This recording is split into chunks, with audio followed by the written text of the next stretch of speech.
Olá, amigos do Bom da Notícia. Hoje o nosso bate-papo, a nossa conversa será com o deputado estadual eleito Ulisses Moraes. Ulisses Moraes vem do movimento do MBL, um movimento que sempre esteve ativo com relação à política nacional, contrapondo uma série de coisas, e um movimento que elegeu vários deputados, senadores, inclusive, esparramados aí pelo Brasil. Aqui, ele foi eleito junto com o Eliseu Nascimento no DC, no partido DC. Deputado, muito obrigado pela vinda aqui ao nosso... Eu que agradeço. O Bom da Notícia. E vamos conversar, vamos se conhecer um pouco melhor. Sim, você é um jovem, principiante na política, um sangue novo, né? Exatamente. Quem é Ulisses Moraes? Bom, Ulisses Moraes é advogado, fui professor, sou escritor, tenho uma obra jurídica, faço parte de uma obra jurídica coletiva, juntamente com vários juristas a nível de Brasil, entre eles o ministro do Supremo Tribunal Federal, hoje relator da Operação Lava Jato, que é o Edson Fachin. Faz parte dessa obra também meu pai, que é um advogado e professor há muitos anos aqui em Cuiabá, que é o Dr. Naime. E Ulisses surge aí, advogado, professor, e resolve começar a mostrar a realidade dos políticos, mostrar a realidade das políticas públicas na internet. Então, iniciei com um canal que chamava 10 Minutos de Democracia. E é um canal ainda o qual eu me comunico na rede social com os meus seguidores. Dentro desse canal, nós fazíamos denúncias de atos que nós entendíamos ilegais, de atos que nós entendíamos imorais. E logo depois, eu acabei me ingressando para o MBL, que é o Movimento Brasil Livre, que tem aí entre suas bandeiras o combate à corrupção e o liberalismo econômico. Nós defendemos um Estado menor e mais eficiente. Então essas são as bandeiras. Logo depois eu ingressei para o MBL e nós começamos esse trabalho aí mais forte na internet, nas redes sociais. Você foi o inverso do seu pai, né? O seu pai fez sempre um contestador ao vivo, não através da internet, né? Ah, sim, meu pai... O inverso, né? O inverso do seu pai. Meu pai sempre foi um cara que teve posicionamentos jurídicos muito firmes, sempre foi um cara muito direito, um cara muito centrado, sério. Sempre as posições que ele ocupou, sempre ele saiu de lá de cabeça erguida. E como você disse, sempre ao vivo, ele participou sempre na época do plebiscito. É verdade. Então, e eu acabei indo para essa modernidade que são as redes sociais. E isso te facilitou isso? Em qual sentido? De você ter uma aproximação maior com o público? Eu acho que sim. Porque não é uma ferramenta fria? Não. Ou você teve também depende. O trabalho de rua, o trabalho de buscar votos, eu fiz de trocar tudo, ideia? né? Eu fiz tudo. Não pode dizer que, Ulisses, você não pediu voto na rua, pedi. Ixi, fiz muito semáforo, fiz muito bairro, mas eu não tinha estrutura. Então eu não tinha cabos eleitorais contratados, eu não tinha ninguém balançando bandeirinha. Para não falar que nós não contratamos ninguém durante a eleição para fazer esse tipo de coisa, nos últimos 2 dias eu ainda tinha um material no escritório e nós contratamos algumas meninas para ajudar na panfletagem, mas foram nos últimos 2 dias de eleição. A eleição inteira, praticamente, foi eu, minha família, uma estagiária, na verdade essa estagiária rodou, porque foi primeiro depois mudou, não aguentou o ritmo de campanha. Sim. E um editor de vídeo que fazia voluntário para mim. Mas essa manutenção, isso você pegou na reta final dos 45 dias de campanha, propriamente dita, da eleição passada, né? A eleição que te elegeu. Mas e ao longo do tempo, nessas preliminares para você chegar, já com esse nome feito, né? O MBL te proporcionou isso? Não, na verdade... Porque o MBL teve outros candidatos aqui que não obtiveram o mesmo sucesso que você. Aliás, alguns tiveram uma insignificância de voto. Não, na verdade, nós tivemos 2 candidatos do MBL aqui no estado de Mato Grosso. Só 2? Foi 2 candidatos. Mas alguém se apresentou como membro do MBL também, né? A mais. Sei, ou pelo menos movimento. Só se alguém mentiu, mas ou de outros movimentos pode ser que sim, né? Sim. Mas do MBL foram 2 candidatos só, eu estadual e o Heitor federal, que é filiado ao Partido Novo. O Heitor teve uma boa votação. O Heitor, se não me engano, fez 4 mil votos, 5 mil votos. Muito bom. Foi uma votação muito boa dentro da nossa plataforma. É uma plataforma que nós não gastamos quase nada, perto do que os outros gastaram para se eleger. Então, foi uma eleição muito barata, um modelo novo de fazer política. Então, como eu não tinha, sozinho a liderança do X, liderança do Y, nós não tínhamos isso. E eu acho que essa é a nova política. O eleitor, ele tem que parar de votar porque o fulano de tal pediu, ou porque o líder do bairro pediu, ou porque o presidente daquilo pediu. O eleitor tem que votar naquele que ele conhece as ideias, naquele que ele viu o trabalho prestado, naquele efetivamente que ele acredita, que ele pesquisou. Então é isso que a rede social proporciona. Hoje eu consigo expor o meu posicionamento, hoje eu consigo expor as minhas ideias dentro de uma plataforma que é acessível a todas as pessoas. Então o que eu gosto de falar? Nós estamos prestes, talvez, e eu até acredito que nós já chegamos muito próximo disso, da independência da comunicação. Hoje nós conseguimos propagar qualquer tipo de informação, independente de jornais tradicionais, independente da mídia tradicional. Ah, Ulisses, a mídia tradicional ainda tem muita audiência e muita influência sobre as pessoas? Com certeza, com certeza. Mas nós, aos poucos, estamos mudando essa realidade. Então, você renega o poder da comunicação? Você excetua a rede social e renega as demais redes? Não, muito como pelo contrário. Televisão, rádio. Não, muito pelo contrário. Como eu disse, o papel das redes tradicionais, ela é muito importante. Muito importante. E eu até acho que houve uma democratização muito grande dessas redes, porque a gente tem tido convites até antes das eleições. Eu tive vários canais que me abriram espaço para poder falar, como abriram para vários candidatos. Coisa que antigamente talvez ficasse restrito ao A, ao B, ao C. Então a rede social, ela universalizou isso. Ainda que a pessoa não tenha acesso, ainda que ela não seja convidada para um jornal tradicional, que ela não vá dar uma entrevista numa rádio tradicional, ela tem a rede social para ela propagar informações. Ela pode muito bem pegar o WhatsApp dela, gravar um vídeo e circular e de repente milhares de pessoas terem acesso a uma informação. Então aí que eu digo, talvez o cidadão tenha caminhado para a independência da comunicação. Hoje ele consegue propagar ideias e ideais independente da mídia tradicional. Você fez uma pergunta, né? Da fase preparatória, das preliminares até chegar à campanha propriamente dita, aos 45 Sim. dias de campanha propriamente dita. São 49, Qual foi a sua preparação lá atrás? Né? Porque você tem que ter tido pelo menos um aquecimento, um treinamento de 30 minutos, 40 minutos. Você deve ter batido uma bola antes da campanha. Qual foi o seu trabalho antes da campanha? O trabalho foi o mesmo trabalho que a gente desempenhou durante a campanha. Nós gravávamos vídeos de denúncias e de propostas. Então, nós apresentávamos lá, por exemplo, prestações de contas indevidas. Como nós conseguimos, dentro desse trajeto que a gente veio fazendo antes das eleições, nós denunciamos, por exemplo, compra de carro de luxo para a Câmara dos Vereadores em Lucas do Rio Verde. Os vereadores de lá iriam comprar um veículo de 220 mil reais para fiscalizar a cidade. Nós descobrimos, aí nós gravávamos vídeos e mostrávamos para a população que aquilo ali era um absurdo. Prestação de contas falha em Primavera do Leste, os vereadores de Primavera do Leste. Os vereadores de lá estavam colocando na prestação de contas da verba indenizatória para ir na igreja, para participar de show gospel. É verdade. Para ir na posse do prefeito, o cara estava cobrando. Ou seja... Cobrava diária. VI, ressarcimento, exatamente. Usava a verba indenizatória. No relatório de verba indenizatória, você tem que ir lá, porque a prestação de contas, em tese, acho que lá devia ser exemplificativa, alguma coisa nesse sentido. Então, no relatório dele lá, você pega o relatório, está escrito assim, relatório de VI, relatório de ressarcimento das despesas, no caso. Lá em Primavera. Exatamente. Aí tá lá assim, participar de show gospel. Aí tá lá, posse do prefeito. Aí você fala assim, pô, aí tá lá, participar de reunião na própria Câmara dos Vereadores. O cara gastou o quê aqui para participar dessa reunião? Gastou sola de sapato para sair do gabinete dele na outra. Uhum. Então é esse tipo de coisa. Então nós detectamos isso, nós denunciamos isso e ingressamos com ação popular, por exemplo, em Primavera do Leste. E hoje essa verba indenizatória está suspensa por força de decisão judicial. Então essa foi uma grande conquista que nós conseguimos em Primavera do Leste. Barra do Garças, várias coisas aconteciam em Barra do Garças, por exemplo. Chegaram a colocar projetos em pautas de prestação jurídica gratuita para ex-vereador. Meu Deus. Então, lá, aumento de salário em vários lugares. Mirassol do Oeste, criação da VI no município de Mirassol do Oeste, que é pequenininho. Eles queriam criar uma VI. Agora, recentemente, nós tivemos aí acabei de ficar sabendo, que teve aumento de, sei lá, 60%, 50%, não sei exato quanto foi o valor, de verbas do Executivo em Livramento.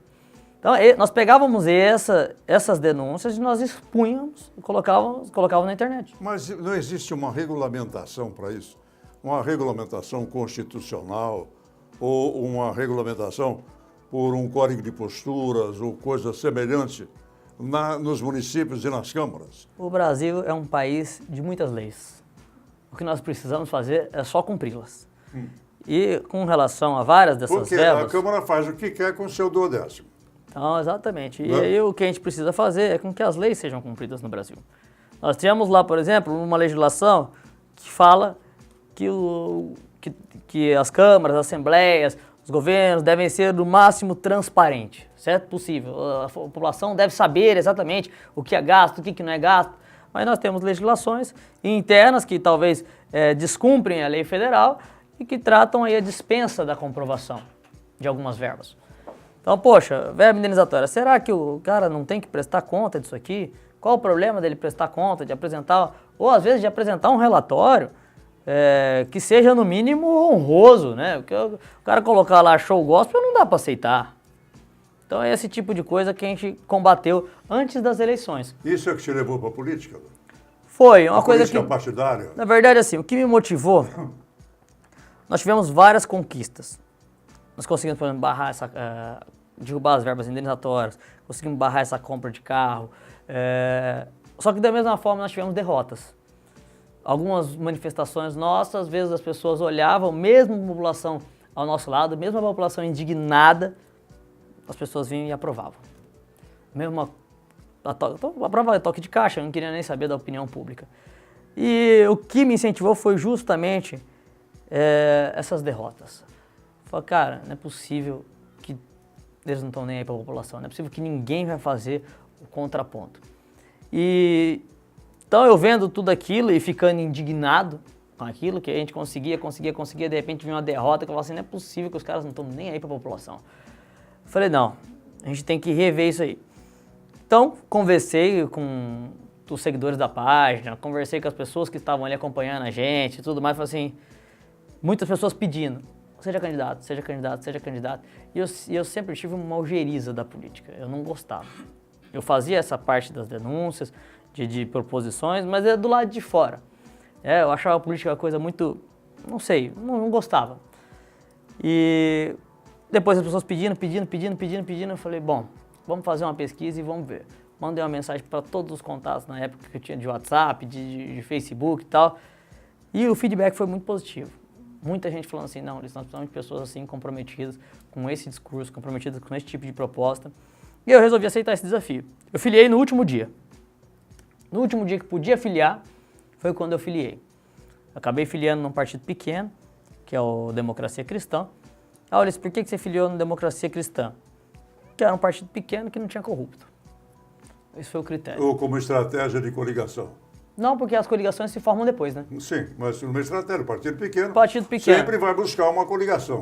Uma coligação leve, a gente tem que pensar como proporcional. Temos que com pensar... A, com B, com Pedro ou Benedito, mas sempre vai buscar uma coligação. E acabou que a nossa coligação nem ficou a mais leve, né? A coligação que ficou mais leve acho que a coligação onde estava o PV, o PP, ficou a coligação mais leve. Nossa coligação acabou no final não ficando tão leve.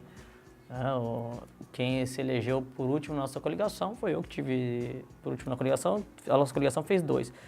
Então eu fiz 18.721 votos. Então ficou uma coligação pesada, não ficou uma coligação não leve. foi. Levando em consideração o PP na outra coligação que elegeu com 11 mil votos. com 11 mil votos. O PSL elegeu com 11 mil votos. O PSL do JB com 10 mil e pouco, 11 pouco. Exatamente. Né? Então você realmente pegou uma coligação mais pesada. Não foi uma coligação. E como é que você vai agir agora? Se você foi o Wellington, né? Ou pelo menos o seu partido. Não, era Pedro. A coligação é Pedro. A coligação A coligação com Pedro, né?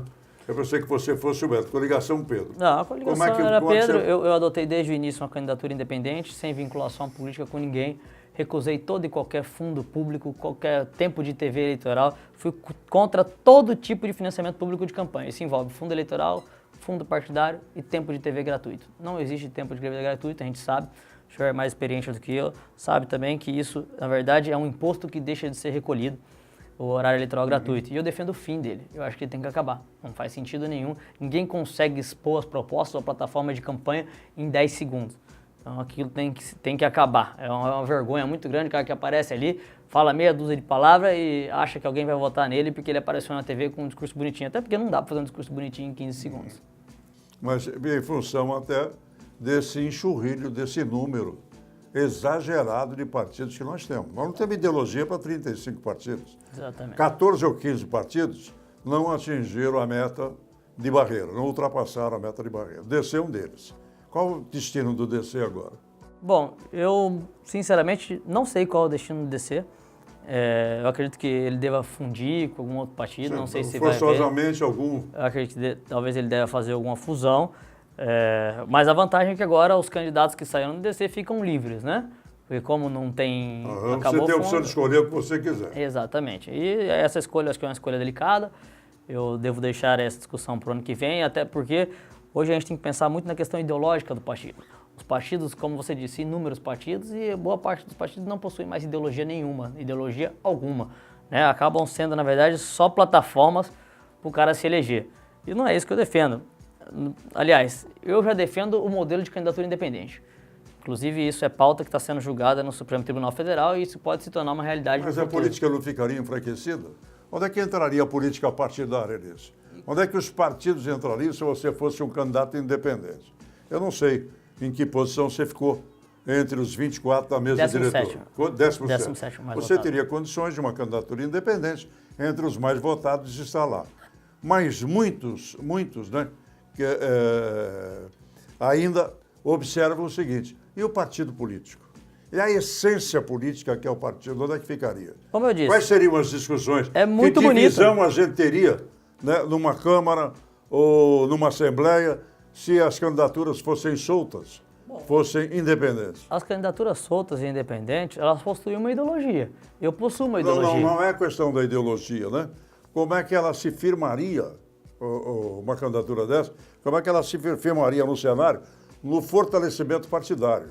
Não teríamos partido político. Então, mas Cada indivíduo seria um partido político. Cada ser vivente, um partido político.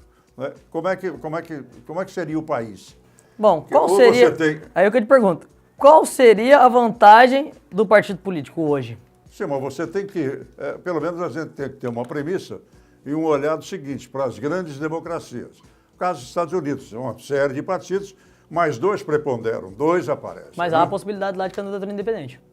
Então, mas tem candidato independente. Eu não digo para retirar o candidato independente. Eu estou dizendo o seguinte, onde é que ficariam os partidos? Que se todos fossem independentes, onde é que ficariam os partidos? Eu acho que isso, na verdade, ele traria um fortalecimento das ideologias partidárias. Isso acabou. Nós não temos mais. Hoje o cara está no partido cristão e vota a favor do aborto, tem gente. Então, assim, a gente vê que hoje as ideologias, elas já dissiparam, acabou aquela coisa. Talvez há muito tempo atrás, mas antes de eu estar vivo, existisse aí essa questão partidária. A ideologia do meu partido é essa, eu sou de um partido... O PSDB é o quê? É centro-esquerda? É centro-direita? Ou ele está sempre com quem está ganhando? O PMDB é o quê? É centro-esquerda? É centro-direita? Ou ele está sempre com quem está loteando o A, o B, o C? Mas esses partidos receberam agora uma coronhada, receberam um tiro no coração. Tanto o PMDB como o PSDB e alguns outros, PDT, alguns partidos tradicionais, receberam através do voto o grito de alerta. O PMDB perdeu os grandes caciques, os grandes nomes. PSDB da mesma forma, PDT da mesma forma. Então os partidos, né, estão se fortalecendo através do voto. Aqueles partidos que ainda prezam por um certo tipo de ideologia. Porque os outros, exatamente, sofreram agora uma resposta nas urnas. Uma resposta nas urnas. Né? E se fosse de forma independente, talvez elegesse aqueles que conseguiram sair desse Titanic, conseguiram nadar ou pegar um barco, né, para poder sobreviver. Sim. Agora, você não está com muita sede ao pote? Como primeiro mandato, sem experiência política, tenho lido alguma coisa, tenho ouvido, inclusive, algumas entrevistas suas. No caso, por exemplo, de uma entrevista ao companheiro Lúcio Sorge lá na TV Vila Real. Você já quer a presidência da Assembleia? Bom, na verdade, o lançamento foi ontem, né? Não foi no Lúcio. Você já quer a presidência da Assembleia? Bom, eu acho assim, nós precisamos ter experiência em uma coisa. Eu acredito que todos que entraram pela primeira vez, todos que uma vez ingressaram e foram presidente da mesa pela primeira vez, é uma experiência nova para qualquer um. Para qualquer um. Nunca quem entrou lá e virou presidente da mesa já tinha alguma certa experiência com presidência de mesa. Talvez se tivesse só ocupado algum outro cargo na Câmara dos Vereadores ou em outro lugar. Mas sempre o cara que foi pela primeira vez presidente da mesa, ele nunca tinha tido nenhum outro tipo de experiência. Mas ele vem com alguma experiência. Pode ser que sim, pode ser que não. Uma experiência de embates políticos, passando por um executivo, o prefeito, o vereador no interior, o vereador aqui. Hoje o que a gente tem que prezar e o que a população pede é que o cara tenha uma coisa: honestidade. Honestidade. Eu acho que é a principal característica de alguém que deve ingressar numa coisa dessa. Hoje você ingressa como presidente da mesa ou como secretário da mesa, você tem toda uma equipe técnica que está ao seu redor, experiente, que está ali já talvez há vários mandatos, inclusive, que acompanharam diversos presidentes, inclusive, que estão ali, que fazem parte da estrutura, alguns concursados, outros comissionados. Então hoje a preocupação minha é honestidade. Então eu quero pessoas que não estejam vinculadas, maculadas com nada. Experiência pode ser também sinônimo de malandragem, dependendo daqueles que venham querer galgar esse cargo. Então nós temos que tomar muito cuidado, isso é uma linha muito tênue. Então hoje eu prefiro colocar alguém que talvez não tenha uma experiência técnica, mas que terá uma boa equipe ao redor, do que alguém que talvez esteja maculado, vício, alvo de ação penal, alvo de inquérito. Nós temos que tomar cuidado com isso. É preciso alguém novo ou alguém cheio de processo? 14 novos deputados vão subir aquela rampa da Assembleia dia 1º de fevereiro. Nós conversamos com alguns. Alguns desses novos eleitos dizem o seguinte: eu quero um cara experiente na presidência da Assembleia. Um cara experiente na presidência, um cara experiente na primeira secretaria, que são os cargos chaves, né, da Assembleia. Eu não sei os outros, mas pelo menos 5 ou 6 com quem a gente já conversou, todos eles são unânimes em dizer o seguinte: eu prefiro uma experiência, sequência de uma experiência, mas com novatos na mesa, para que os novatos possam também adquirir experiência. Pode ser feita essa conjuminação? Bom, na minha leitura, hoje, que eu faço dentro dos nomes que estão aí postos, Sim. eu não apoiaria. Os nomes postos que estão hoje aí na Nós disputa... temos 3 nomes praticamente postos. Eu né? não Nós apoio. temos o Botelho para a reeleição, temos a Janaína, que está, a deputada Janaína, que foi a mais votada e também pleiteia, e o Guilherme Maluf. São os 3 que pleiteiam a presidência. Eu acredito e a sociedade clama por isso. Clama. Se você for aí perguntar para qualquer um na rua, o senhor vai ter a oportunidade de estar entrevistando outras pessoas, e acredito que deve estar aí olhando o site, os comentários. A sociedade clama por mudança. Se ela colocou lá hoje 14 novos, uma renovação de mais de 50%, ela quer que esses novos,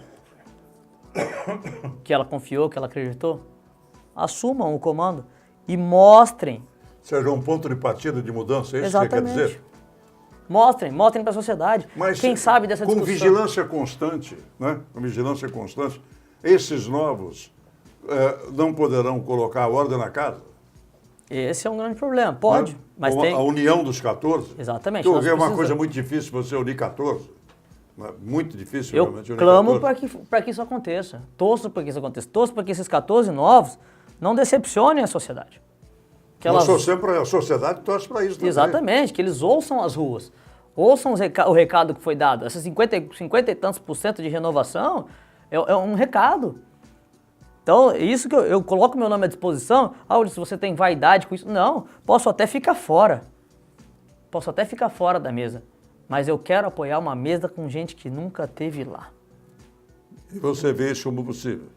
Acredito que pode ser possível. Se os 14 novos ouvirem as ruas, ouvirem os eleitores deles, é simples, é só perguntar, liga para os eleitores, pergunta o que eles querem. Se eles preferem alguém que já esteve lá, que é alvo às vezes de ação, que é alvo de delação, que é alvo de inquérito, ou se eles preferem alguém que nunca esteve lá, alguém que é honesto, alguém que não tem nada que macule a imagem. Eu acho que nós temos que atentar para isso. A sociedade cansou disso aqui. Mas lá vocês vão resolver entre 24.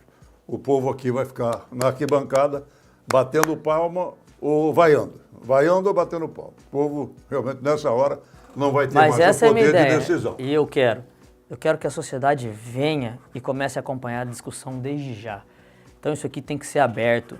Eu defendo que haja debates em torno disso aqui. Nós temos que tem que ter debate.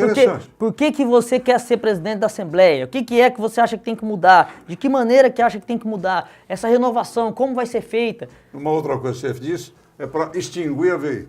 Não, redução da VI. A redução da VI. Redução da VI. O mandato tem custos, não tem como você simplesmente extinguir. É uma irresponsabilidade, isso talvez prejudicaria o mandato. Mas eu acredito que dá para reduzir. Nós estamos falando de uma crise enorme. O país inteiro uma crise... Você tem 10 deputados lá que não vão abrir mão da VI de forma alguma. Não sei. São os veteranos que estão lá. E 3, eles dependem de 3. Mais 3 nesse grupo de novatos, a VI, por maior discussão que existe e tal, a mesa diretora ou a Assembleia precisa de 3 votos, porque os 10 vão querer a manutenção da VI. É público e notório, ninguém rasga dinheiro. Quem está chegando agora espero pode que eles até dimensionar alguma coisa menor, mas quem está lá não vai querer diminuir. Mas como eu disse, espero que eles escutem, bom, os que estão lá, que são, vamos dizer, veteranos ali, então, né? São os veteranos. Os veteranos que estão ali, eu acredito que não são bobos. Eles viram que outros veteranos se deram muito mal nessa eleição. Nós tivemos deputado com a reeleição com votações pífias, com votações baixíssimas. A reeleição com uma estrutura de deputado trabalhando, com aquele mundaréu de cargo e benefício e que tiveram votações pífias. Então eu espero que eles olhem, observem que a sociedade já não está mais aceitando isso. A sociedade cansou de ficar bancando privilégio, cansou de ficar bancando várias benesses. Então, assim, quando me perguntam, eu falo assim, mas e aí, Ulisses, como é que vai funcionar essa redução? Bom, nós temos que estudar ela. A gente não pode prejudicar o mandato, certo? O mandato tem um custo. Então, vai ter mês que vai dar para gastar tanto. Vamos gastar só tanto. Vai ter mês que vai ter que gastar tanto. Vamos gastar tanto. Vai ter mês que dá para gastar só 5 mil. Então, vamos gastar só 5 mil. Eu queria ver esse mês. Então... Eu queria ver esse mês. Às vezes não foi um mês que não viajou, que não teve um grande fluxo de visita, que não... Então, tudo depende. Entendeu? Depende. Essa é uma discussão que vai ser feita lá. Exatamente. Né? Agora, você vai chegar com que proposta? Quais são os projetos iniciais? Bom, hoje nós temos essa, da redução das verbas parlamentares. Esse é um projeto. Esse é um dos projetos. E nós temos também, dentro da nossa plataforma, a ideia é impedir nomeações políticas para o Tribunal de Contas, mas isso aqui é competência federal. Então, a nossa ideia a nível estadual é criar um critério, fortalecer os critérios, criar um rito. Chega de colocar indicação política por indicação política. Nós temos que colocar pessoas qualificadas no Tribunal de Contas. Então, às vezes, muitas pessoas ficam de fora porque acaba que essa nomeação ela fica ali entre 4 paredes. Nós temos que escancarar isso. A Assembleia tem que ser escancarada nesse sentido. Público, então. A minha leitura só que isso é só a nível federal. Então, o que a gente pode fazer aqui? Estipular um rito. Não existe um rito hoje para a escolha. O cara vai lá... existe o 5º da Assembleia, não existe? A Assembleia nomeia... São 4, a Assembleia nomeia... São 7, né? A Assembleia, se eu não me engano, nomeia 4 e o Governo do Estado nomeia 3. Bom, essas nomeações aqui precisam de um rito. Nós precisamos estipular um rito disso aqui. Organizar esses 4 aqui. Precisam ter conduta ilibada, precisam ter uma sabatina. Precisamos sabatinar isso aqui para saber que o cara está qualificado. Nós tivemos situações aí de conselheiros do Tribunal de Contas, até inclusive que devem estar afastados ainda aí, que talvez não tinham a qualificação técnica necessária para estar ali. Aquilo é um cargo extremamente técnico. Ulisses, ele tem uma equipe toda, tá? Mas ele tem uma equipe toda, mas ele tem que ter uma qualificação mínima para saber o que se trata ali dentro. Ele vai ser o cara que vai assinar, ele é o cara que aprova o relatório final. Então nós temos que trazer isso. E outro ponto, nós temos que gerar imparcialidade. Nós temos que dar independência para essa pessoa aqui. Ela tem que entrar por competência, não por indicação política. Ela não tem que entrar porque é meu amigo. Pô, Ulisses, eu sou seu amigo. Negativo. Você tem os critérios necessários? Você vai participar da sabatina? Eu quero fazer parte de uma sabatina dessa, eu quero questionar. Quero poder falar assim para ver se esse cara realmente é qualificado ou não. Nós tivemos aí, por exemplo, a sabatina do ministro Edson Fachin no Supremo Tribunal Federal. Fazia quanto tempo que nós não vimos uma sabatina daquela? E isso é primordial, nós colocamos pessoas qualificadas ali dentro. E nós paramos com essas nomeações. Pô, é eu que quero, chega de eu que quero. O senhor então, é competente? São 2 pontos. Você tem mais algum? E nós defendemos o que eu chamo de livre mercado, que é uma das bandeiras do MBL, liberalismo econômico. Então, nossas pautas são desburocratização e redução de tributos. Nós precisamos deixar o cidadão mais livre para empreender. Nós precisamos desburocratizar. Hoje, o empreendedor, ou aquele que tenta abrir ali, o cara que quer abrir, às vezes, um carrinho de cachorro-quente. Meu amigo, é uma dificuldade para esse cara empreender. 3 meses, 4 meses, 5 meses. É uma dificuldade. Ou seja, hoje, a prefeitura, o governo do estado, as leis, elas atrapalham o crescimento. Então nós precisamos desburocratizar, nós precisamos incentivar com que essas pessoas queiram abrir um negócio, que elas queiram sair da zona de conforto, às vezes, e ir para a iniciativa privada. As pessoas às vezes desanimam da iniciativa privada pelo excesso de tributos e excesso de burocracia. Quantos alvarás, quantos órgãos. Então nós precisamos tirar isso. Vamos te acompanhar de perto, essa fogosidade, né? Que a gente tem necessidade realmente de mudança na política. Torço para que você tenha sucesso, Ulisses. Muitíssimo obrigado. Muito obrigado Agradeço por estar o convite aqui. e a oportunidade. Foi uma honra recebê-lo aqui. Honra Parabéns toda pela minha. eleição. Muito obrigado. Muito obrigado. Até o nosso próximo encontro aqui no Bom da Notícia.